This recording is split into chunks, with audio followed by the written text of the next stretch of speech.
Assalamualaikum warahmatullahi wabarakatuh. Sebelumnya, perkenalkan nama saya Yohana Patricia dengan NIM 24002062.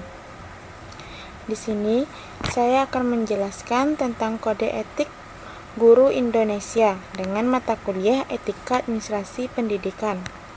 Perlu kita ketahui bahwasanya profesi guru adalah profesi yang mulia, yang menuntut tidak hanya kompetensi pedagogik dan fundamental, tetapi juga integritas etika yang tinggi.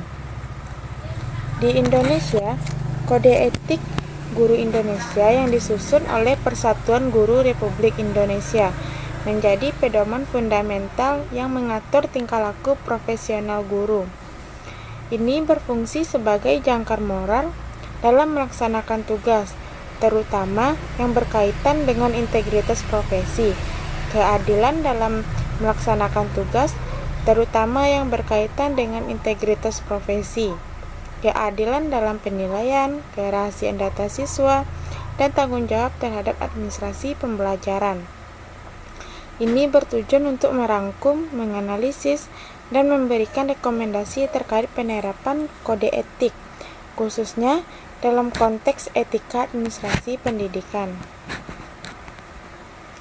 Perlu kita ketahui, tujuan utama dari Kode Etik Guru Indonesia itu adalah menegakkan martabat profesi guru, menjaga dan meningkatkan mutu layanan pendidikan, serta menjadi landasan moral dan pedoman tingkah laku profesional bagi setiap guru di Indonesia. Regulasi ini memastikan bahwa guru bertindak sesuai dengan norma-norma agama, hukum, dan nilai-nilai luhur Pancasila demi kepentingan peserta didik dan masyarakat. Meskipun kode etik lebih bersifat etis daripada prosedural, ini memuat ketentuan penting secara langsung mengatur administrasi pendidikan. Ketentuan tersebut yang pertama ada tanggung jawab terhadap peserta didik. Di sini, guru wajib membimbing dan mendidik peserta didik yang secara implisit menuntut adanya administrasi perencanaan, pelaksanaan, dan evaluasi pembelajaran yang terstruktur dan akuntabel. Misalnya RPP, jurnal mengajar, serta daftar nilai siswa. Dan yang kedua, ada hubungan dengan teman sejawat dan organisasi profesi. Ini mengharuskan guru untuk memelihara hubungan kerja yang kondusif, termasuk dalam hal berbagi dan mengelola dokumen administrasi pendidikan. Yang ketiga itu penggunaan fasilitas, di mana guru harus memelihara dan menggunakan sarana prasarana serta fasilitas sekolah dengan penuh tanggung jawab, yang juga mencangkup administrasi inventaris dan pelaporan. Kode etik mendefinisikan kewajiban etis seorang guru melalui sejumlah butir pedoman. Yang pertama ada integritas profesi, di mana guru tersebut wajib mempertahankan dan menjunjung tinggi kehormatan profesi dengan bertindak jujur, objektif, dan tanpa pamrih. Contohnya seperti pemberian nilai kepada siswa. Guru tidak perlu mengubah-ubah nilai tersebut karena menjadi guru lebih baik jujur dan mencantumkan nilai siswa sesuai dengan kompetensi siswa tersebut. Dan yang kedua ada kewajiban dalam penilaian. Seperti yang saya bilang tadi, di sini kan penilaiannya itu harus dilakukan secara objektif, transparan, dan adil. Dan yang ketiga itu ada kerahasiaan, di mana guru itu wajib merahasiakan segala informasi yang bersifat pribadi dari peserta didik, kecuali yang memerlukan tindakan hukum. Jadi di sini itu fokus utama guru adalah untuk merahasiakan data siswa. Terus ada aspek administrasi pembelajaran seperti pembuatan RPP, pengisian jurnal, dan pengolahan nilai. Ini merupakan jantung dari praktik guru, di mana kode etik memastikan aspek-aspek ini dijalankan dengan landasan moral yang kuat. Yang pertama itu ada kejujuran dalam penilaian. Berhubungan langsung dengan butir etika tentang objektivitas dan keadilan.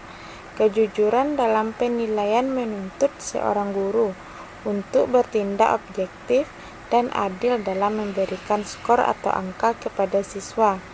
Hal ini berarti nilai yang tercantum dalam rapor atau buku nilai harus benar-benar representasi dari kemampuan akademik dan perilaku siswa yang sebenarnya, bukan hasil manipulasi atau nilai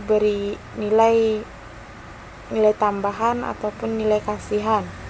Di sini guru itu dilarang keras mengubah nilai karena adanya gratifikasi dari orang tua, tekanan dari pihak sekolah untuk mencapai target kelulusan, atau karena rasa suka dan tidak suka secara pribadi.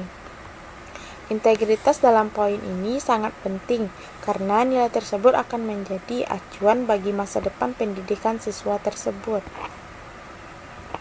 Yang kedua itu ada akuntabilitas dokumen pembelajaran, di mana akuntabilitas ini berarti setiap tindakan profesional guru harus dapat dipertanggungjawabkan melalui bukti fisik yang nyata.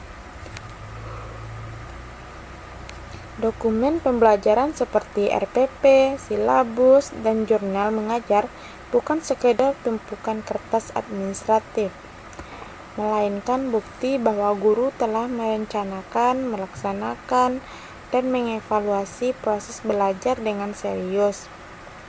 Dengan administrasi yang rapi dan jujur, guru memiliki pegangan yang kuat jika sewaktu-waktu terjadi audit kualitas dari pemerintah atau jika orang tua mempertanyakan proses belajar mengajar yang berlangsung selama 1 semester. Yang ketiga itu ada transparansi informasi kepada siswa atau orang tua. Ini terkait dengan etika keterbukaan, di mana guru wajib menjelaskan kriteria penilaian dan hasil belajar secara jelas. Meskipun hasilnya rahasia dari pihak luar, siswa dan orang tua berhak tahu progres akademik mereka. Transparansi ini memastikan bahwa proses penilaian tidak dilakukan secara tertutup atau gelap. Di sini, guru wajib menyampaikan indikator penilaian dan bobot nilai kepada siswa sebelum ujian atau tugas diberikan, sehingga siswa itu tahu apa yang diharapkan dari mereka. Selain itu, setelah penilaian selesai, orang tua dan siswa memiliki hak untuk mengetahui detail hasil tersebut secara jelas dan jujur. Keterbukaan ini bertujuan agar semua pihak memiliki pemahaman yang sama mengenai perkembangan akademik anak dan apa saja yang perlu diperbaiki di masa mendatang.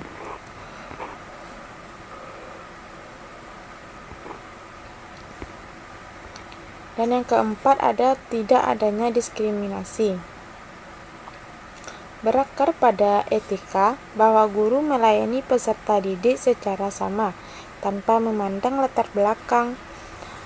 Administrasi dan penilaian ini harus diperlakukan sama bagi semua siswa, karena prinsip non-diskriminasi mewajibkan guru untuk memandang semua siswa secara setara di hadapan aturan sekolah. Dalam urusan administrasi dan penilaian, guru tidak boleh memberikan perlakuan khusus atau kemudahan hanya kepada siswa yang memiliki latar belakang suku, agama, ras, atau sosial yang sama dengannya. Keadilan ini mencangkup pemberian kesempatan yang sama dalam bertanya, karena ini bisa memperoleh fasilitas belajar, sehingga proses koreksi hasil ujian yang harus menggunakan standar yang sama bagi setiap individu tanpa terkecuali. Dan yang kedua itu ada penyimpanan dokumen atau kerahasiaan data. Misalnya guru, khususnya itu guru BK atau wali kelas, seringkali memegang informasi sensitif yang dapat mempengaruhi kondisi psikologis siswa. Praktik penyimpanan catatan dalam lemari terkunci atau menggunakan kata sandi pada novel digital merupakan perwujudan dari kewajiban moral untuk melindungi privasi siswa. Tindakan ini mencegah bocornya informasi pribadi kepada pihak yang tidak berwenang. Dengan menjamin kerahasiaan ini, guru menciptakan rasa aman bagi siswa, sehingga mereka merasa nyaman untuk jujur dan terbuka dalam proses bimbingan tanpa takut rahasianya menjadi konsumsi publik. Dan yang ketiga ada pelaporan. Pelaporan di sini tuh merupakan bentuk nyata dari pertanggungjawaban profesional guru terhadap tugas yang dikembangkannya dengan menyerahkan jurnal mengajar dan evaluasi kurikulum secara rutin. Guru membuktikan bahwa ia tidak hanya hadir secara fisik di kelas, tetapi juga mengikuti standar kurikulum yang telah ditetapkan. Ini menjadi rekam jejak yang kuat bagi sekolah untuk memantau sejauh mana materi telah disampaikan dan kendala apa yang dihadapi di lapangan. Tanpa adanya pelaporan yang akuntabel, kinerja guru sulit diukur, dan sekolah tidak memiliki basis data yang valid untuk melakukan perbaikan kualitas pendidikan di semester berikutnya. Dan yang ketiga itu ada dampak hukum, di mana pelanggaran etika tertentu, terutama yang berkaitan dengan kebocoran data pribadi siswa, dapat berujung pada ranah pidana maupun perdata. Di era digital saat ini, data pribadi dilindungi oleh undang-undang. Jika seorang guru menyebarkan informasi sensitif siswa seperti riwayat kesehatan atau rahasia keluarga, tanpa hak hingga menyebabkan kerugian material, guru tersebut dapat dituntut secara hukum. Ini menunjukkan bahwa menjaga rahasia siswa bukan sekedar masalah sopan santun, melainkan kewajiban hukum yang sangat serius. Dan yang keempat itu ada administrasi pendidikan yang buruk, di mana administrasi yang tidak akuntabel seperti pembuatan RPP atau rencana pelaksanaan pembelajaran yang asal-asalan atau sekedar menyalin milik orang lain. Ini berdampak langsung pada kekacauan di dalam kelas. Tanpa perencanaan yang matang, guru tidak memiliki arah yang jelas dalam mengajar, sehingga penyampaian materi menjadi tidak terstruktur. Akibatnya, kualitas pengajaran menurun drastis dan hasil belajar siswa tidak akan mencapai standar kompetensi yang diharapkan. Administrasi yang buruk mencerminkan pengabaian guru terhadap tanggung jawab utama dalam mencerdaskan siswa. Selanjutnya itu ada tantangan dalam implementasi. Yang pertama, beban administrasi yang berat, di mana beban administrasi yang masih sering kali menjadi pedang bermata dua bagi guru, atau ketika tuntutan kurikulum ini mewajibkan pembuatan dokumen yang sangat detail seperti RPP yang tebal, jurnal harian, hingga instrumen penilaian yang kompleks. Guru cenderung terjebak dalam pemenuhan aspek formalitas saja demi mengejar deadline atau kelengkapan berkas untuk sertifikat atau akreditasi. Sebagian guru terpaksa melakukan praktik copy paste atau pengisian data yang kurang akurat. Hal ini menjadi kendala besar karena semangat asli dari administrasi, yaitu sebagai alat kontrol kualitas pembelajaran, menjadi luntur dan kehilangan nilai integritas serta akuntabilitasnya. Dan yang kedua itu pemahaman guru yang belum merata, di mana masalah etika seringkali muncul bukan karena niat buruk, melainkan karena ketidaktahuan. Hingga saat ini, sosialisasi mengenai kode etik guru Indonesia seringkali hanya bersifat teoritis dan jarang menyentuh studi kasus nyata, terutama dalam menghadapi tantangan zaman yang sekarang ini. Banyak guru yang belum memahami batasan etika dalam berinteraksi dengan siswa di media sosial, atau bagaimana mengelola nilai secara objektif di tengah tekanan lingkungan.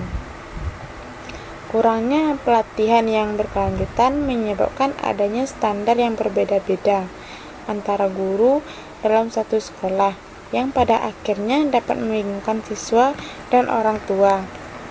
Dan yang ketiga itu ada penggunaan aplikasi digital dan risiko privasi, di mana transisi ke platform digital seperti e-rapor, Google Classroom, atau aplikasi manajemen sekolah lainnya. Ini dapat membawa risiko keamanan data yang nyata. Di sini, guru kini dituntut tidak hanya paham cara mengajar, tetapi juga harus memiliki literasi keamanan digital yang baik. Kendala utamanya adalah ancaman seperti kebocoran data, akun yang diretas, atau ketidaksengajaan membagikan dokumen privat ke publik. Di sini, komitmen guru terhadap kerahasiaan data diuji, karena jika guru lalai dalam mengamankan kata sandi atau sembarangan menggunakan perangkat publik untuk menginput nilai sensitif, maka data pribadi siswa berada dalam bahaya besar. Jadi rekomendasi yang pertama itu pilar penilaian dan dokumen. Menurut saya guru itu harus main bersih, karena kan nilai siswa itu tidak boleh jadi barang dagangan atau alat balas budi, karena apa yang tertulis di lapor itu harus sama dengan kemampuan nyata anak di kelas, bukan karena titipan orang tua atau tekanan atasan. Dan RPP dan jurnal mengajar itu bukan sekedar formalitas untuk menumpuk kertas. Itu adalah bukti kerja nyata guru. Karena kan jika suatu saat ada masalah, dokumen itulah yang bicara bahwa guru sudah mengajar sesuai aturan yang terencana. Dan yang kedua itu ada praktik nyata di sekolah, dimana caranya itu sederhana. Guru dapat menggunakan sistem yang bisa dipantau bersama sebelum nilai masuk ke lapor. Guru itu bisa mengajak siswa diskusi dulu. Misalnya itu kayak ini nilai kamu, setuju nggak gitu? Ada yang salah hitung atau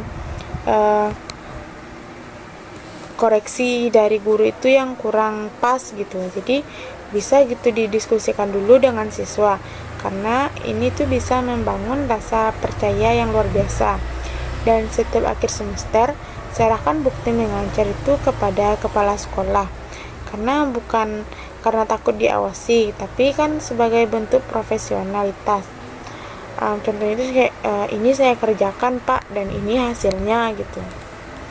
Dan yang terakhir itu ada risiko kalau kita lalai, dimana sekali guru ketahuan main mata soal nilai, hancur sudah wibawanya. Karena kan siswa tidak akan lagi respect, dan orang tua itu tidak akan selalu curiga pada setiap kebijakan guru tersebut.